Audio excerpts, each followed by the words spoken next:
Welcome back to another episode of the Tan and J-Man Show. I'm the J-Man. Sitting next to me, a state over, is the T-Dog, Tanner Lee. How you doing tonight there, T-Dog? Doing good, Jay man. Glad to have you back this week. Thanks to my dad again for filling in last week, as he has a decent amount of times this year. Always does a good job, but good to have you back. It's good to be back. You know, it feels like it's been like over a month since I've done this You've show. been a So, pretty busy guy. yeah, I would say this past week was maybe the least I've watched sports since I was born. Wow. Honestly. I would say I watched maybe a combined 4 or 5 innings of the Cubs the entire week, which is very unlike me. But it's good to be back. I've kind of I've stayed in tune with the sports world, even though I haven't watched much. Kept your finger on the pulse, as they say. Yes, sir. Yes, sir. But for everybody who might be watching and notice, Josh is in a different room. Josh and his wife Megan, along with their beautiful little girl Addie, bought a house. So Yes, officially yes, homeowners. yes, We're congratulations. appreciate it. Yeah, appreciate it. A lot of work. A lot of work that Yeah. my wife has done the bulk of. All the credit goes to her. Moving's never fun. No, we literally there was a point where we look at each other and say we're never doing this again, right? And hopefully, I was texting a good friend of the show, Aaron Lynch, yesterday, and he said he felt the same way, and he said to his wife, "Next move I make is to the grave," and That which sounds like is an Aaron Lynch thing to which say. which is Yeah. a very Aaron Lynch thing to say, and I couldn't agree more. Next move I'm gonna Yeah, make is to it the grave. is. It yeah, it's just not fun. No matter what Yeah. how you slice it, it's just not fun. Not Yep. fun. But you got through it. You're getting all settled in. It's all good. All good Yes, stuff. sir. Stuff. Well, I brought some birdie or bogey with me tonight, but it's a little different than usual. I have two different questions. Okay. I'm gonna let you pick which one you want to answer, and the Are other one I'm you gonna give you gonna anyway. okay? Are you gonna give me the question, or are you gonna give me like a category, and then I gotta choose which one? Now, I'll give you both questions. They're both All right. baseball related, and they're both All Star related. I just couldn't decide which one I wanted to do, so I'm like, I'm gonna switch it up. All I'm right. gonna let him choose, and then I'll give him the other one just for kicks and giggles, anyways. The first one: who has pitched in the most All Star games ever? Second one: who's the only player to win an All Star MVP and a World Series MVP in the same season? Oh man. Um, I'm not choosing that one. I'm gonna choose the most pitching appearances in an All Star game. Want to take That's a crack at the MVP one though, for kicks and giggles? MVP of the All Star game and MVP of the World Series in the same year.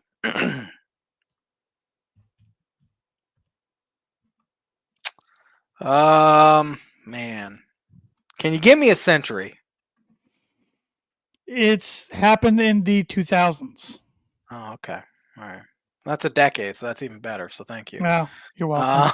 Um, 2000s World Series MVPs in the 2000s.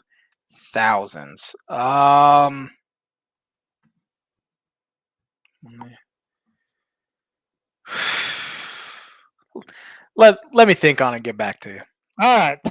That's fair. Not letting you off the hook. You're going to answer one way or the I other. know. I know.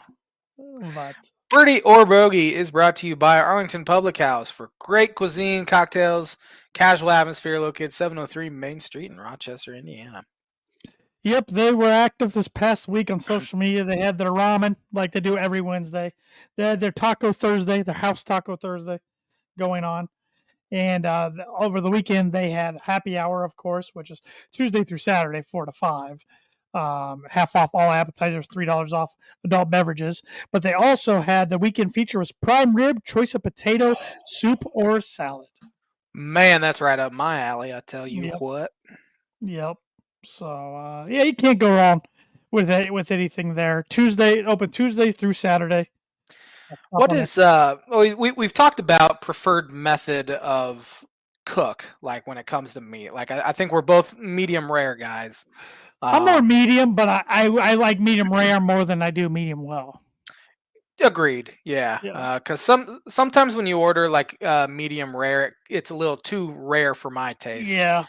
Where if you order medium, a lot of times if I can handle it if it's not Right. cooked too medium. Yeah. But yeah, if it's a skosh over medium, I struggle with it. Scotch. Yeah. But what is your preferred potato style? When it comes like if you're sitting down with a Yeah. steak, what is Yeah. your preferred? Because I mean, when I'm thinking like cheeseburgers, I want French fries. Yeah. That's right. But Yeah. steak is a little different. Well, a lot of times I'm a child, so a lot of times I take French fries over any kind. But with the steak, I honestly, especially if it's at a restaurant, if it's at home, we like to do mashed potatoes. Sure. But if it's at a restaurant, give me a baked potato. I was just about to say, give me a loaded baked potato with Yep. cheese and bacon, and I like sour cream. But it just seems like every time we try to do baked potatoes at home, they just don't turn out as good. I don't know. Take forever. I don't have patience when it comes to Yeah, cooking a lot of times. So I'm not a big cook a potato sort of guy at home. yeah, I'll throw in some French fries in the air fryer, or if yeah. like you can get those like Bob Evans like mashed potatoes or something, throw them in the We microwave. do We do like the that a instant lot. ones. You boil water, you dump the powder in. That's what I did tonight. I cooked pork chops on the Blackstone Ah, and then did nice, the 4 cheese instant potatoes. Yeah, pretty tastes good. good. Yeah. I also like to throw in a twice baked potato there in the mix Mm, every once in a while yeah. too. But Yeah. yeah. Now my dad's a big fan of au gratin potatoes. Like the cheese potatoes, those are like one of his favorite foods. So's my wife. She loves au gratin potatoes, and it seems like I should like them because they're pretty much just cheesy Yeah. potatoes. But some about them, it's just not my favorite. I like them, but it's not my preferred go-to Yeah, type of potato. yeah. But Mm, man, yeah, I man. love Good question. potatoes. Yeah. Good question. Yeah. Yeah. Oh, you want to hear the trivia question my wife wanted me to give you? Yes, let's hear But it. I was too scared to ask it because for one, it's kind of off the wall. Sports related, but it's off the wall, Mhm. and two, I just wasn't able to fact check it. Like, what current NFL player owns the most expensive home? Oh man. Man, that's a good question. Did you actually find an answer for I it too? found it at multiple places, but I still wasn't confident enough to. I feel like somebody could have just bought one this offseason and it just hadn't been reported, so I I didn't mean, want. immediately you think of the rich guys. Yeah. Oh, this person's rich. Yeah, they're I would all rich, say J man. What are you talking about? they are, but what like I'm thinking Yeah, like yeah, ridiculously rich. yeah, yeah. But Patrick Mahomes doesn't seem like a guy that would have like the most expensive house. Um, I figured it probably wasn't him. Um, Quarterback. mhm. Figured. All right. Can't imagine it's a guy like Kirk Cousins, even though he's made a ton of money. Um, Man, who would have a ridiculously expensive house? Quarterbacks. Is it a guy like Matthew Stafford? Good guess, but no, No, I was thinking L.A. because those houses are ridiculous up there. Lamar Jackson, Baltimore. I don't think. Yeah. no. Um, Man, who plays good? Aaron. It's not Aaron Rodgers, is it? Yes, it is. Is it? In Malibu, $28 million house he bought in 2023. $28 million house in He Malibu. passed Tom Brady had a $25 million one. Russell Wilson's was just behind that. His one in Denver, which he lived in for I should have. a cup of coffee. Yeah, not very That long. thing had 12 bathrooms in it. Russell's did. I'm good with 2.5, honestly. I mean, you laugh. You're like, why? Yeah. Like, I guess because you can. Just I don't yeah, know. that's all it is. Just because you can't now paying $28 million for a house in Malibu would be pretty sweet, but like a 12-bedroom house in like I don't know the middle of Michigan or something like that. I mean, who cares? That's just that's just a lot of bathrooms for bathroom's sake, Yeah, just for fun. But yeah, 12 bathrooms, I can't even imagine. yeah. I wouldn't want to clean all those bathrooms. I tell you what. Well, let's be honest, they don't clean their own bathrooms Yeah, that's a good point. or wash their own windows. I bet it had a lot of windows, that house. So, Probably, yeah. yeah, Yeah, I wouldn't want to do any of the cleaning. I'm sure they don't. yeah, yeah. But what do you want to start with tonight, J-Man? It is All Star Week. It Talk is. some baseball? Sure, it's my least favorite week of the year, I think, because there's really nothing on. The All Star game's kind of fun. I mean, the home run derby we have tonight, and then the game tomorrow. Um, I did see but the game. I like that the players are wearing their own jerseys again for the first time since 2019. I'm very happy with Yeah. that because they make these generic, National League, American League jerseys, and it just it takes away because they've done that in the NBA too, where they had a generic, league jersey instead of their actual ones. But it makes it more special to have your actual jersey on out there. But yeah, as I said, hate this week. Um, it, it's just it is the only time of the year where at least not or there's not at least one of the main four sports going right. Yeah. Which is there's not a single baseball game regular season or hockey or basketball or football or anything like that. So it's kind of a week to rest. But yeah, baseball. I was thinking today, maybe I should give like a letter grade to each team. Now that we're in kind of the end of the first official half, even though they're more than halfway through the game. So I think I'm going to go and do that real quick. I haven't thought about it, so it's stream of consciousness. I haven't even looked at the standings here recently, and some of these things, at least one of these divisions, is kind of shocking. Who's winning it right now? I didn't even realize, and that's the Toronto Blue Jays. Yep. Winning the American League East. They are 14 games over 500. No one's talking about them. I'm giving them an A plus. They started out trash. They did, and then they got hot. Yeah. And I don't really know. I didn't see it coming, nor have I really followed it enough to have any input. They could be one of those teams where they're sneaking up on everybody. Nobody talks about them. Come October, they're in the World Series. Yeah. I mean, they have the offense to do it. They need some pitching. Which they have some firepower at the deadline to go and get good pitching. So they are a team to watch out. They have the third best record in the American League, which makes sense considering they are a division winner or a division leader at this point. So I'm giving them an A plus. The New York Yankees kind of limped to the finish line a little bit. Have not played last year too. Over the past couple of weeks, find themselves 2 games behind the Toronto Blue Jays, 10 games under 500. I'm giving them a C. Obviously, you lose Garrett Cole for the season in March. That stings significantly. I mean, but you're getting, an elite, unbelievable, another MVP year from Aaron Judge. But Volpe hasn't taken the next step. Goldschmidt was great the first month and a half of the year. He hasn't done much since.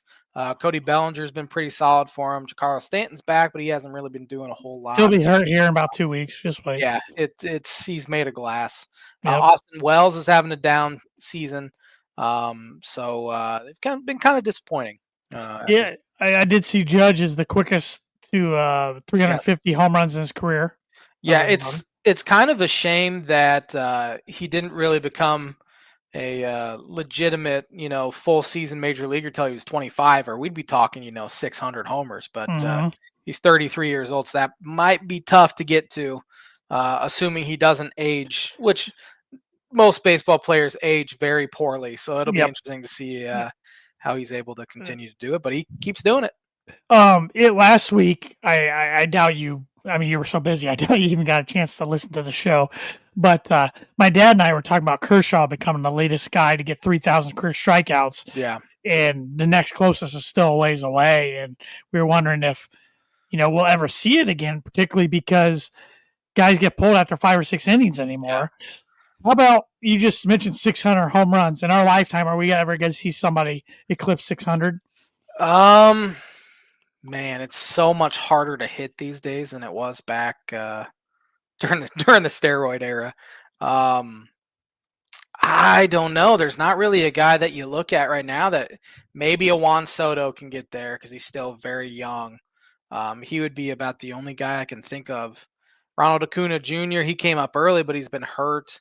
Mike Trout was on pace, but then he kept getting hurt, and he's not going to do it anymore. He hasn't even hit 400 yet. He should this year, I think. But that's a good question. I don't think we'll ever see a 300 game winner again. Because it's, again, they don't go more than 5 or 6 innings anymore, and they don't really throw complete games like they used to, and they're very, very careful because they're so concerned about pitchers' arms falling off and getting hurt. So there's a decent amount of baseball accolades and milestones, I should say, that I don't think we'll ever see again that we used to see a decent amount. But yeah, Judge has a very good shot to get to 500. I think if his career ended today, he's a first ballot Hall of Famer regardless, because he has been fantastic in his career, and that was a very, very good draft pick by the Yankees. Speaking of the draft, it is going on the past 2 days in Major League Baseball. And Judge was, I think he was picked in the late 20s, and he's turned into a Hall of Fame level player, so that doesn't happen very often. So kudos to him in the Yankees scouting department. But disappointing year for the team so far. After all that, so far, this is about where they were sitting last year. Yeah, yeah, they kind of limped in, and then they, got hot and went to the World Series. But, we'll see. Up to this point, it's been kind of disappointing. They had a pretty sizable lead there for a little bit, and it just kind of whittled away. But arguably, right now, if they are the hottest team in baseball, I would say the Boston Red Sox have won 9 in a row and find themselves only 3 games out of the American League East. To this point, I'm giving the Red Sox an A. I mean, you deal with the whole Rafael Devers situation in spring training, and then again in May, and then you ship him off last month. And Garrett Crochet has been an unbelievable pickup from the Chicago White Sox this past offseason in a trade. And he has been arguably the best, if not the second best at least, pitcher in the American League so far this year. So I'm giving them an A. The Tampa Bay Rays were hot there in June, and now they've kind of fallen back to 3 games above 500. I'm going to give them a C as well, because there weren't C plus. I'll be generous, because there weren't too many high expectations for them, and they've been okay. I mean, they were in the wild card. They were in a wild card spot just 2 weeks ago. So they were. So the past couple weeks has kind of been a struggle for them. But, yeah. The Baltimore Orioles get a big fat F from the J-Man's rankings. Young, talented team. Ownership decided to spend no money in they didn't even attempt to go after Corbin Burns in the offseason to keep him on that pitching staff. Pitching's been abysmal. You've seen guys like Gunnar Henderson and Adley Rutschman take steps back this year. Just disaster. You fire your manager in June, and it's been disgusting to watch. And it's on ownership. They haven't wanted to spend money, and you have this young team that's 2 years away, 2 years past just winning 100 plus game removed. Thank you from winning 100 plus games, and very disappointing. Well, I remember going into last year, my big question mark was them is how can they handle success? Yeah. 2 years ago, like you said, they won 100 plus games. And I'm not saying it's on the players per se, but yeah, the franchise obviously doesn't know how to handle success because they're not spending money. So yep. And it's a common theme in baseball. Yeah. Where owners just don't want to spend the money, which is disgusting. And I think we are heading towards a lockout December 2026. When the current CBA expires, and I think there will be a salary cap implemented. Players don't want it. Owners obviously definitely want it, because a lot of these small markets can't compete with the Dodgers, and that's a big talking point. So moving on to the AL Central, the Detroit Tigers, I'm giving them an A plus. Yeah. Fantastic start to the season. I've seen Tiger fans on Twitter start to freak out though, because they saw their 14-game division lead whittled down to 11.5 this week. And you guys had about 10 years of suck there, and just enjoy this season right now. But I'd be the same way, because Cubs went 5-15 over their final 20 games in 2016 heading up to the All Star break, and I was on, DEFCON 1. So I get it. I get it. But they get an A+ from me. Minnesota Twins, I'm giving a D. They're 11.5 out. Kansas City Royals, I'm giving them an F. They had a lot of hype coming in, and they have stunk. Cleveland Guardians, I'm going to give them a D as well. They've stunk. Chicago White Sox, they're an F, but F+. D-. D-. I was thinking about it, but I'm going to go F+. All right. All right. So they're a lot better than last year, but that's an insanely low bar to clear. Yeah. The lowest bar you could possibly clear. Yet somehow they're 9.5 games better than the Rockies this year, which is I was gonna say, wait till we get to their grade. Houston Astros, I'm giving them an A. Yeah. They they lose Kyle Tucker, lose Alex Bregman. Yordan Alvarez has barely played this year. Verlander's with the Giants. They just have a culture there of winning, and they don't even have to cheat to do it these days. So kudos to them. Seattle Mariners, I'm giving a B. They need some work at the deadline, especially offensively. I mean, you have the big dumper, Cal Raleigh, who's in the home run derby tonight. Best nickname in sports, in my opinion. And has 40 homers already, I believe. And they need to give him some help. They can really pitch, but they really need some offensive help. Man, how many you got to end up with? I know if he's already at 40, let's see. He's on.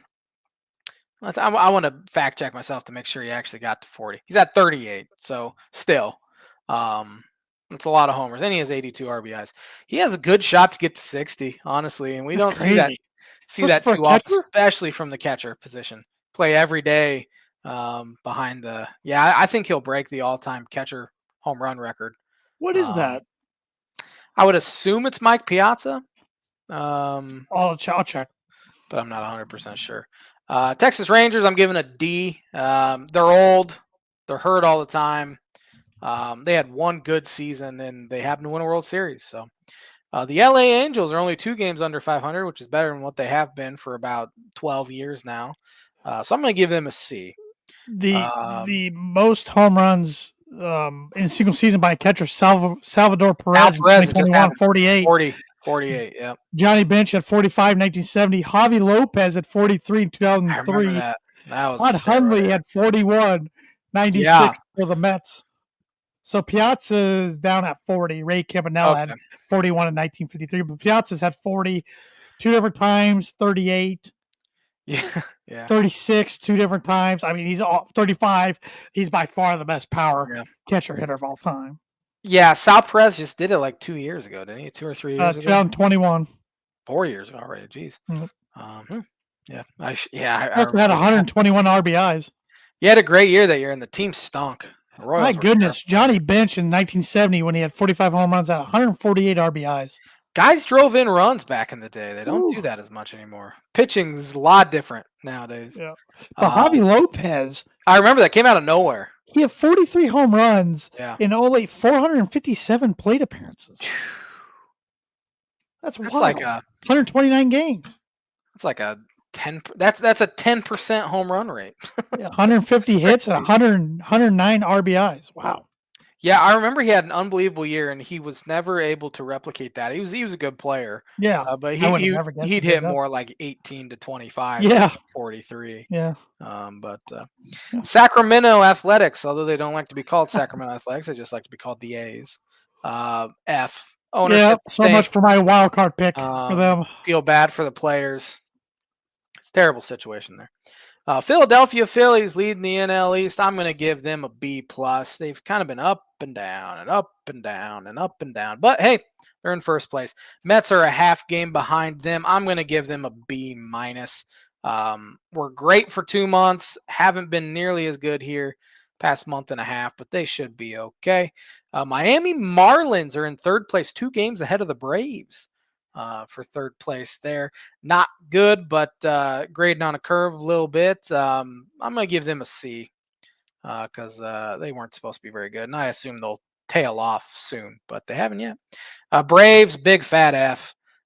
Disappointing year for them. They're hosting the All-Star game, All-Star week, I should say, this week. And it will be fun to watch. The home run derby, especially tonight. but they stink. Nationals, I'm going to give them a D minus. They weren't supposed to be very good anyway, but they've seen a player burst into superstardom in James Wood. He's in the home run derby tonight, and insane power. He's 6'7" and just hits the ball so hard. See your pick?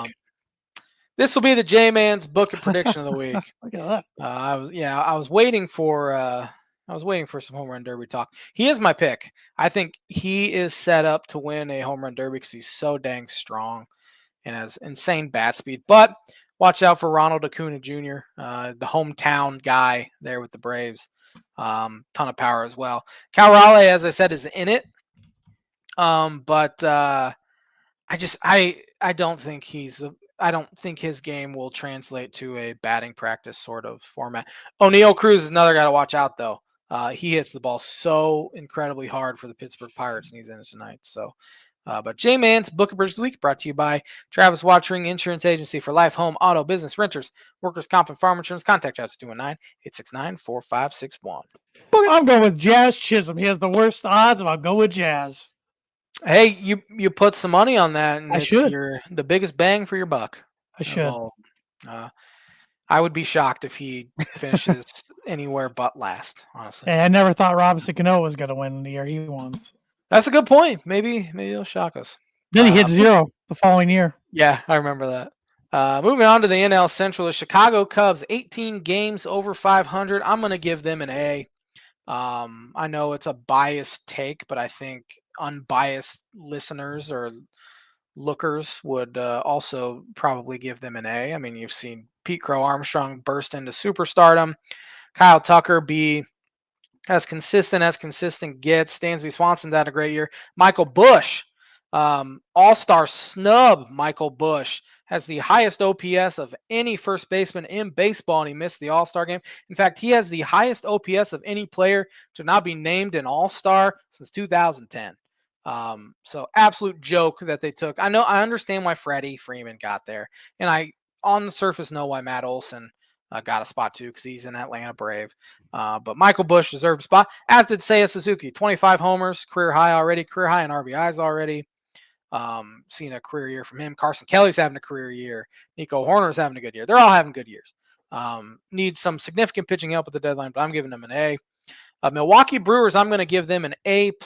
They are a pain in my backside and have been for about 8 years now.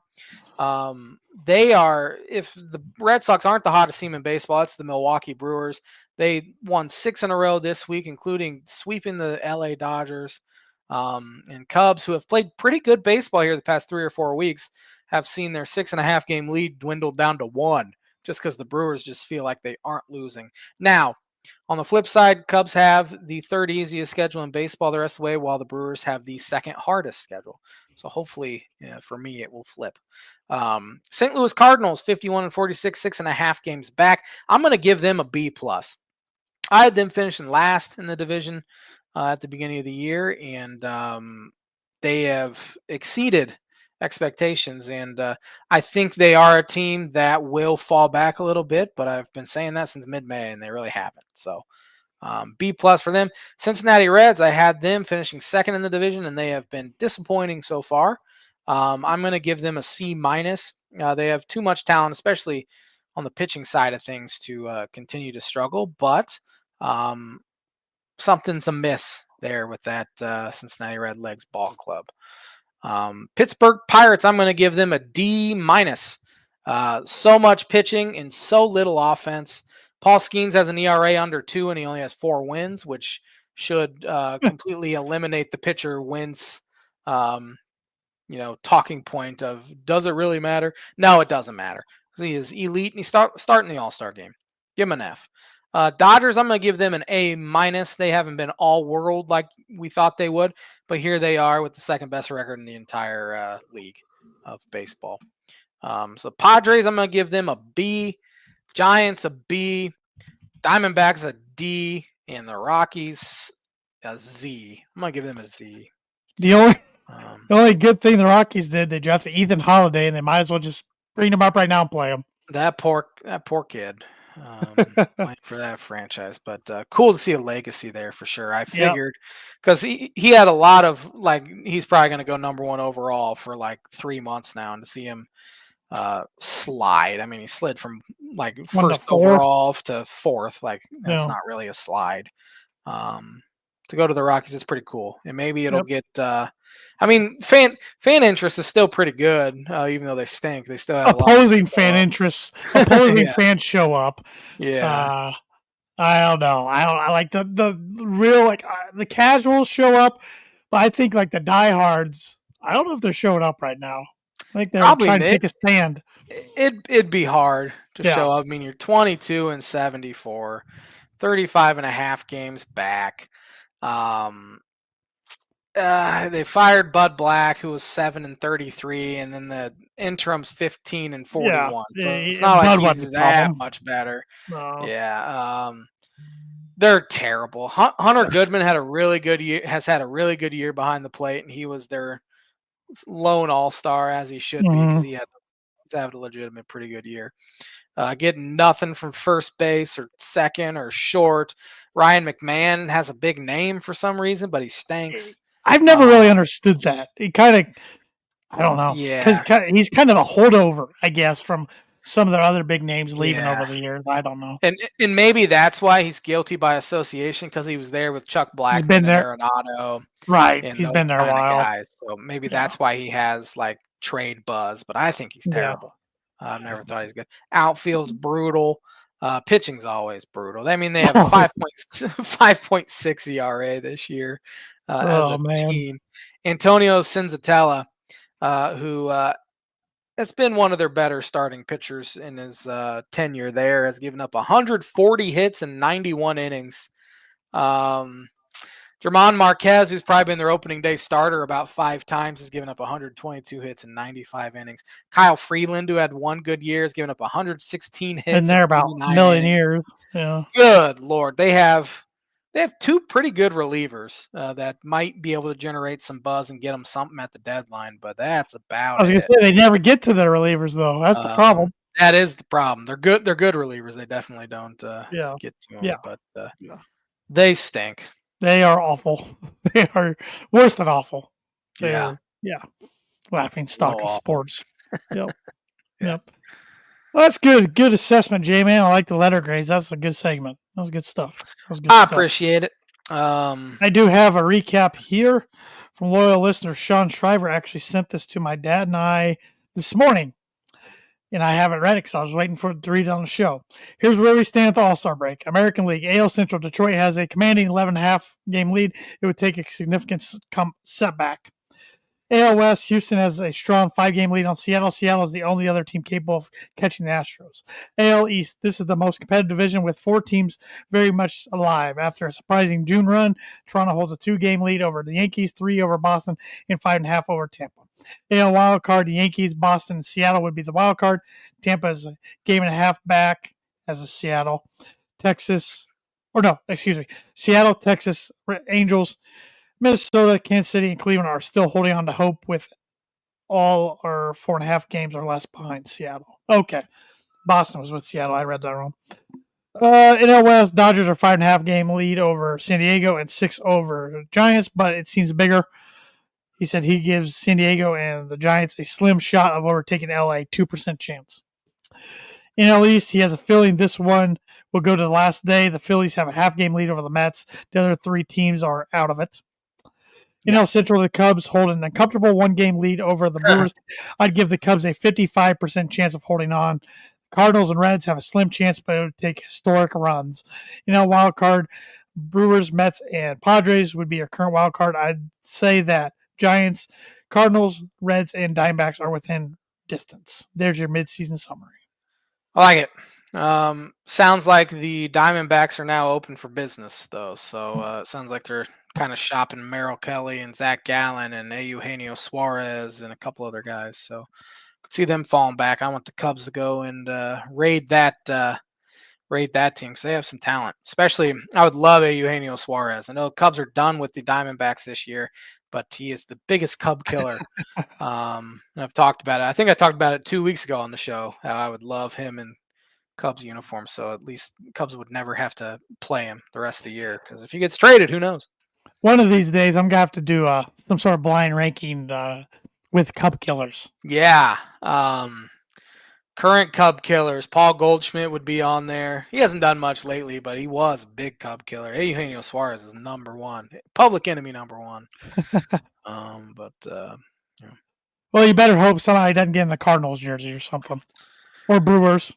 Yeah, Brewers is a possibility. Cardinals, unless they have Arenado there, and maybe they'd want Suarez. He has no trade clause, though. He does, yeah. But it'll be interesting to see what they do with him, because I know they're kind of interested. And there's so many Cubs and Arenado rumors that I can't see Cubs and Cardinals making a trade. I don't think they've made a trade since 2013. They traded Deoner Navarro, catcher, to the Cardinals. It's been a long time. Cubs, you don't make too many intra-division trades anyway, but especially to your bitter rivals. Yep. You want to get educated? I do. About some sporting events that have happened on July 14th. Let's see here.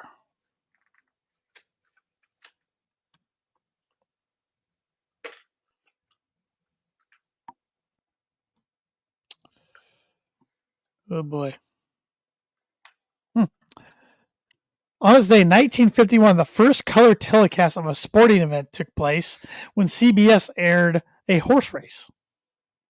Really? Horse racing was the first colored telecast? Yep. I wouldn't have guessed horse racing. I would have guessed like football or something. And it was in his last race, the 1948 Triple Crown champion Citation won the Hollywood Gold Cup by 4 lengths to become American Racing's first millionaire horse. Dang. Some Tour de France. Tour de France. I'm telling you, this week is rough, sports-wise. On his day in 1967, Houston Astro Eddie Matthews hit his 500th career home run. Pretty good. Hall of Famer. On his day in 1968, Brave Hank Aaron hit his 500th home run. He was also pretty good. Not too shabby. Got some All-Star game. On his day in 1974, Billy Martin, that was the manager for the Rangers at the time, he's ejected by the umpire from 2 games in one day during the doubleheader with Milwaukee. That's something only Billy Martin could accomplish. Yep. On his day, 1978, umpire Doug Harvey ejected Don Sutton after discovering 3 scuffed balls. Ah. On his day, 1987, the Rookie of the Year award was renamed to honor Jackie Robinson. What year was that? 1987. Wow. I thought it was more recent than that. On this day, 1988, Mike Schmidt passed Mickey Mantle with his 537th home run into 7th career place, which I'm sure that's not that anymore. No. On this day, 1995, LA Dodger Ramon Martinez no-hit the Florida Marlins 7-0.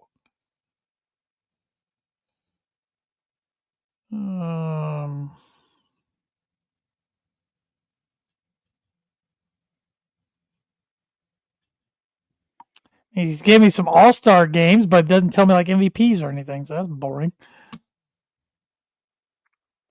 That's going to do it for this week's On This Day, which is brought to you by Moody Wood Laser Crafts.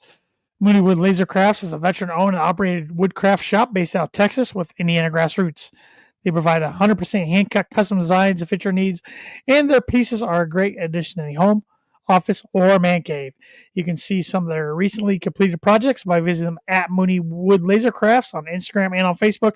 And if you let them know the Tan and J-Man Show sent you, you get 15% off your first sign order. So that was nice enough. He's back in our hometown this week visiting family. He was nice enough to drop off some patches at my parents' house. So now I need to go grab some plain hats, and I can have some Tan and J-Man Show, some new Tan and J-Man Show logoed hats Nice. on the pod to wear. So yeah. So pumped to get those on the pod here in the next coming weeks. So go check that out. Like I said, tell them the Tan and J-Man Show sent you 15% off your first sign order.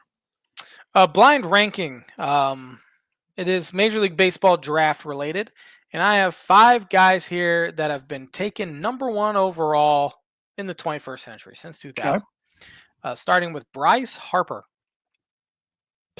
Man, he's been really, really good.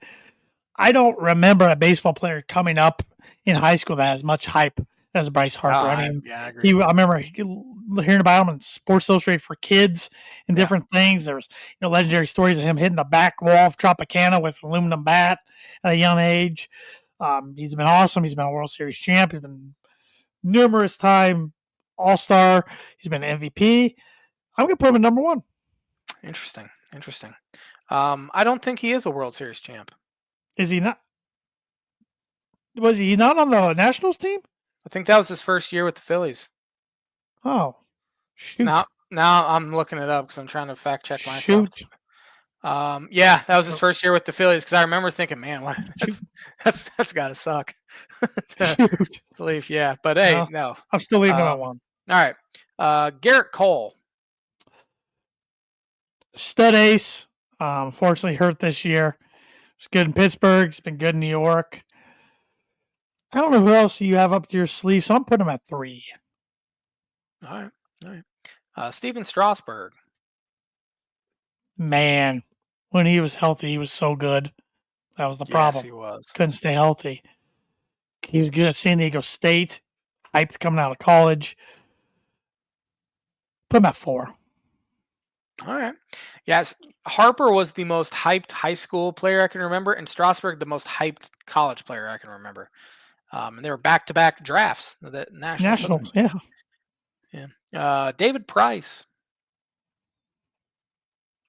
Good career. Underrated, I think. I don't think enough people give him his flowers. But I think you have a real heavy hitter in the holster for your 5th selection, so I'm putting him at 5. All right. Joe Mauer. All right, number 2. If I could re-rank it, I don't know if he's number 2, but according to my good friend, my co-host right here, the sweetest swing he's ever seen, Joe Mauer, back in 2010. I blacked out when I said that. It was Griffey, mainly Joe Mauer. Yeah, it was mainly because I didn't want to say Griffey because our good friend Andrew would have been happy with that, and I don't like to see would have. Andrew happy with his sports takes. Fair enough. If I were to rank him, I'd have Joe Mauer 1, and I'm not just saying that to be funny. He's a Hall of Famer. Yeah, he's the only guy on the list that's currently a Hall of Famer, and I think the only guy. You don't think Bryce Harper's a Hall of Famer? He's not yet, but Mauer's currently in. Okay. I got what you're saying. Yeah. Harper, I think, has a very good case. I think Garrett Cole will have a case as well when his career ends. Yeah. But I'd probably go Mauer, Harper, Cole, Strasburg, Price, I think. Yeah, those two could almost be flip-flop. But yeah. It was a tough list. Yep. So. Yep. Good list, though. And I couldn't have told you. I knew Strasburg and Harper went 1. I could not have told you the other 3 went 1. So. Yeah. Mauer went 1. Mark Pryor went 2 that year. That's what I remember.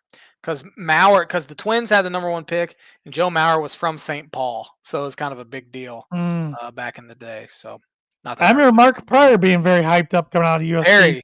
Yeah, I would say Pryor was very, very hyped, and I think Strasburg and Pryor were very similar hype coming out of. This is really random, but I never have thought about it. Did Kerry Wood go to college? No. Okay. He was probably, I was about to say that's probably why he didn't stay healthy, but if he goes to college, they'd have him throwing 150 pitches too. But there was legendary stories that back in high school, his high school coach would have him out there and he'd be throwing 190 pitches each time out. And you can't get away with that today, or you'll be ridiculed heavily. Yeah. But no, he was from Texas, high school. Nasty stuff now, though. But although his stuff today would probably be, it'd be good, but it wouldn't be the elite, unbelievable stuff that it was back in the '90s. But what could have been? Yep. say about him and Pryor, and especially Yep. together. But Yep. that is the blind ranking segment, which is brought to you by, like as every week, Performa Print 2 Promo Group. If you're looking for a trustworthy, dependable resource for your next trade show, company picnic, or sales meeting, Performa Print 2 Promo Group has over 50 years combined experience in promotional products and commercial print. They strive for fast and efficient response to all your print needs, so you need to look no further. Let them be your one-source print and promotional company today by giving Barbara Van Weinsberg a call at 574-210-3815. Been thinking about that stupid trivia question that you gave me, and Yes. I still cannot think of even who won World Series MVPs. So I am gonna throw out.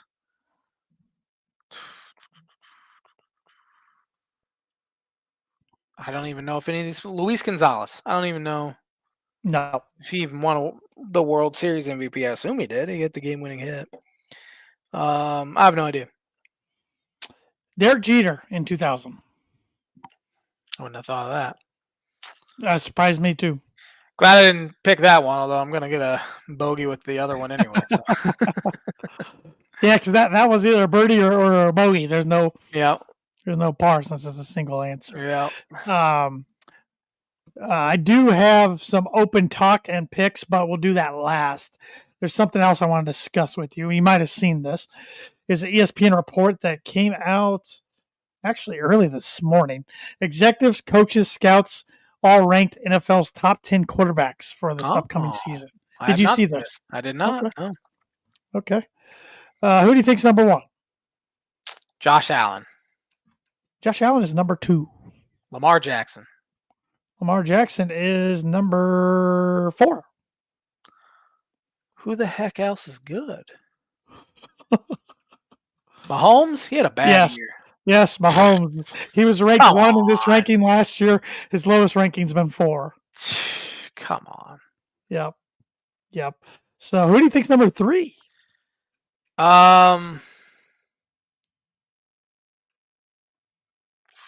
This guy was ranked 2 on this ranking last year. Goff? No, Goff is on here though. He's ranked 8th. He was 9th on this ranking last year. Number 2 last year. Like coming into the season, that's when they do these lists. Yeah. Why can't I think of any good quarterbacks in the NFL? I have no idea. Joe Burrow. Oh, should have thought of that. That's on me. Number 5. This is the one that I raised the eyebrows at. Okay, raise the eyebrows. Herbert. Herbert's on here. He's number 7. Is he the most overrated quarterback in the NFL? I think he is, but he's good. But he's good. And I know my dad's gonna throw something at me right now because he loves Herbert. The team's winning. It's not all on the quarterback. I get that, but I don't. Something about the dude. I don't know. I think he's overrated. You just don't like him because he's a Charger. That's a big part of the reason. Dak. Dak is not in the top 10. I was gonna say he better not be in the top 10. It surprised you. This person surprised you. CJ Stroud. He's an honorable mention, not in the top 10 though. I have no idea. Jaden Daniels, number 5. Jeez, I could see them having a bad year. I could see last year was a fluke. I mean, he's good, but like 5. Yeah, he's not a top 5 quarterback in the NFL. I'd put Hurts over him. Hurts is number 9. Is this a fantasy list or like just it's just they overall compile a bunch of opinions and kind of.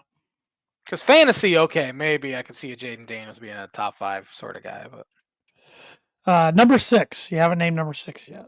What was Hurts? 9. 6. 6 was he was 5 last year's ranking. I think they keep this ranking going throughout the year. So actually, yeah, I think. Huh. Number 6. Baker? Baker's number 10. Okay. I'm glad he was on the list. Yep. Number 6. Good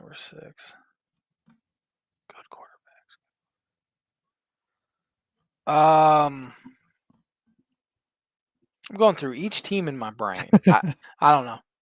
You've talked about this guy during the pod tonight. Tonight I have. At least once you've mentioned his name. Oh, is it the Kirk Cousins? No, it's not. No. Cousins. He's not gonna be a starter. I did mention him though. I remember mentioning him at one point.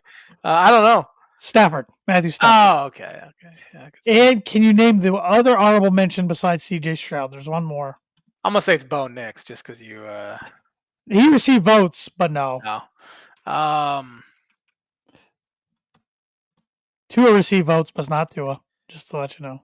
I figured it wasn't Tua. I don't know why my mind immediately went to Geno. Brock Purdy. He received the votes, but no. I'm so bad at this. I don't know. Jordan Love. I knew that reaction was coming. Oh man, that's about as I.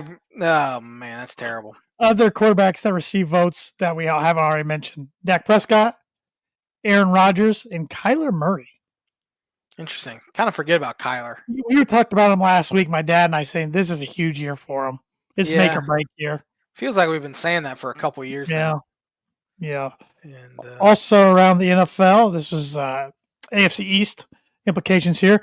Jets wide receiver Garrett Wilson landed a 4-year, $130 million extension this afternoon. A lot of money. Yep. He's pretty good. He is pretty good. So, yeah, that's nothing really else newsworthy in NFL right now. Camp probably starts in 2 weeks, doesn't it? I think guys start reporting this week. Oh. I thought I read that. The Broncos maybe were the Hall of Fame games in 2 weeks. I think it's in July, so maybe 2 weeks. This is an old Dolphin and Bronco here in the news today. Teddy Bridgewater suspended from Miami Northwestern coaching job. Now, did you see why he was suspended? I'm reading it right now. In my opinion, he should be celebrated because he's kind of in an inner city school, and he was paying for like players' Ubers to get to and from practice, paying out of his own pocket for like rehab for some of these guys that are hurt. So I think it's an absolute shame that he was suspended. Yeah, it is. I did not read. I just saw the headline. So yeah, you're right. Man, he's younger than we are. Yeah, he was born the same year. No, was he? I think he was born in 92. Yeah, he could be. He could be 30, but he's 32 right now. But yeah, he could be turning 33 soon. Yeah, and he's kind of viewed as like a wily old vet. And we're sitting here talking sports on. Talking a bunch of gibberish. Nonsense. But all right, before we wrap up and get to the birdie or bogey question again, the 2025 Open Championship is this week. My dad and I talked about it a bunch last week, which was fine. He loves to talk golf, but for some reason in my head, when I was preparing last week's show, I thought it was last week, even though this week, but it worked out fine anyways. But I thought you would save your book and prediction for this. I thought about it, but I decided not to because I feel like, you know what, it's going to be a double bucket week. Double bucket. Yeah, I think we can make that work. Yeah, we can. It's going to be Bryson. Yeah. Bryson's going to win, and he's the kind of guy that I think would find out a curse against him and come and try to stop the curse. So that'd be awesome. I'm a little nervous about that, but the J-Man's curse lives. Rory finally broke the streak after about 8 years.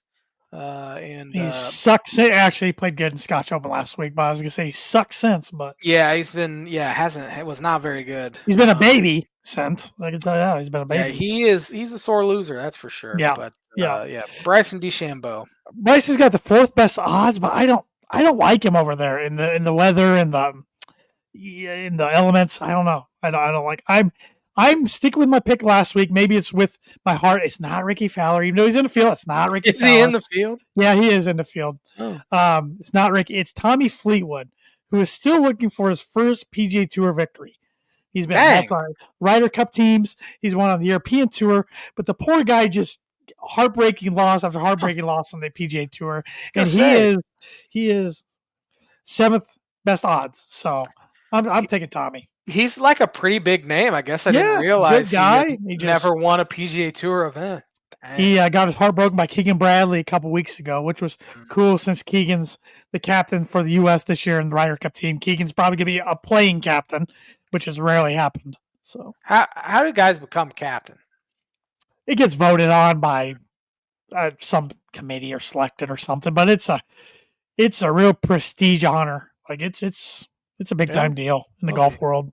So we'll see how the Lift golf guys do. John Rahm's third favorite betting odds. Like I said, Bryson's fourth. Then you got to go down to Tyrell Hatton, which that was my dad's pick. I like Tyrell Hatton. He's a good player. He's always in the mix, but he can't keep his composure. He cusses more than anybody out there. So I don't think he can get it done. Lowry and McIlroy will be the big time hometown favorites since it's in Ireland. So yeah. But it should be fun to watch. I like watching this one because it starts early in the morning, and I love the elements. Because this is one that anybody can win. It seems like it's a lot of times you just get lucky with the weather. So yeah, it seems like it's always cold, rainy, windy. Always. Are they all link style courses, or is this one different? Yeah, I think they all are link style. I think so. Some maybe a little more than others, but I think they're all. It's Royal Portrush is this one, which last time I was there, I believe was the year Shane Lowry blitzed the field in 2019. So, cool. We'll see. So, all right, back to the birdie or bogey question. We got a few minutes here, so I'll let you kind of ponder it. But what pitcher has pitched in the most All-Star games ever? Feels like it's a guy that's been around for a long time. It would make sense. Obviously, if he's pitched in the most All-Star games, that would make sense that he pitched for a while. It's not some rando that pitched 6 years or something like that. There were two guys that immediately I thought of when this question was posed. One was Randy Johnson, one was Nolan Ryan, and don't give me. I'm not even looking at you because sometimes your eyes can give away whether. I'm looking down. So. I'm gonna go with Randy Johnson. Great guess. Gosh, no. Who was it? The Rocket, Roger Clemens. Roger Clemens should have 10 appearances. 10. That's a lot for an All-Star game. Now you got to have guys opting out, and doesn't mean as much as it used to. I bet he's got to be the only pitcher that's pitched for representing 4 different teams. It's got to be pretty close. I could see a guy like Max Scherzer because he was with the Tigers. He was with the Nationals. He was traded midseason to the Dodgers. Maybe he wasn't with them. I think he was there for a full year though. Dodgers, maybe Mets. I don't know. Scherzer might be one. But a lot of those guys don't play for 4 different teams if you're that good. How many Randy pitched for? Yeah, I don't know. That's a good question. Randy always had like the highlights that were shown because he threw over John Kruk's head one time. Oh yeah, 93. Threw over Larry Walker's head, and Walker put his helmet on backwards and went into the right-handed batter's box, and so maybe that's why I was thinking Randy because he had those funny. Well, he at least made it with, of course, Seattle and Arizona. I'm trying to think if he made it with Montreal or Houston. He's barely in Houston. Yeah, he might have been traded to Houston after the deadline. He might have been. Yeah, that was a big. And then the Yankees. I don't know if he ever pitched an All-Star game with the Yankees. I can't imagine he did. That was real late in his career. He was a San Francisco Giant at one time. And then back to the Diamondbacks. Yeah, he had a long career. Have you seen? He's a professional photographer. Mm-hmm. And have you seen his logo? Yes. It's pretty. It's a dead bird. Yep. It's pretty. It's pretty funny, honestly. Yep. It's pretty ironic, but it's cool to see him and Ken Griffey Jr. being photographers. Yeah. That is pretty cool. So, anything else you got tonight, T-Dog? I got nothing. I'm out. Thanks for watching the Tan and J-Man Show. We'll be back at it next Monday with another episode. Have a great week, everybody.